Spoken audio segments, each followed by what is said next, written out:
Hi, how to reset your TP-Link Tapo C225 camera. This can be done in two ways. By pressing the reset button on the camera or using the Tapo app. Start with option 1. Your camera must be turned on. The indicator will be blue. Locate the reset button under the lens cover. Gently push it upwards to reveal the button, then press and hold it for 5 seconds.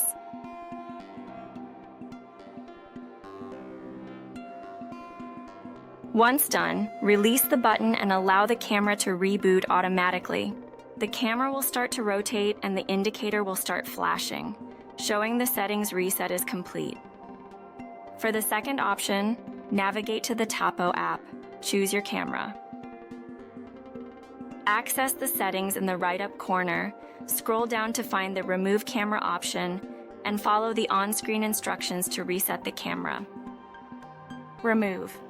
The camera will reboot automatically once the process is complete. Thank you for watching. You will find more tips for your IP camera in the playlist. If you enjoyed this video, hit subscribe so our channel pops up first when you search for solutions.